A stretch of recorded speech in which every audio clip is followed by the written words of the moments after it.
আমার আগাম অভিনন্দন রইল সকলের জন্য। করবেন তাদের জন্য তো থাকবেই।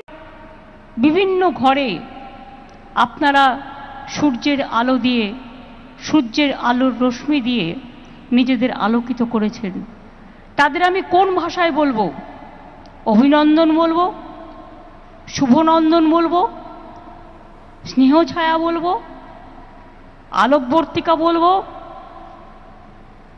দেশের গর্ব বলবো, বাংলার গর্ব বলবো?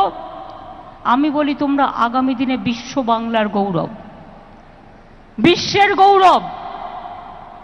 আমার এখানে অনেক ইংলিশ মিডিয়াম স্টুডেন্টও আছেন। তো বন্ধুরা, এই হচ্ছে রেজাল্ট দেখার টেকনিক। এই যে ইন্টারিয়ার রোল নাম্বার দেখতে পাচ্ছ, পাশে রোল আর নাম্বার একসাথে দেবে, ডেট অফ বার্থও দেবে। আর ডেট অফ বার্থটা কিন্তু প্রথমে ডিডি মানে তোমার দিন, তারপর মাস আর তারপর বছর টিপে, তারপরে এই ক্যাপচারটা ডান দিকে টিপে সাবমিট করবে। ঠিক আছে।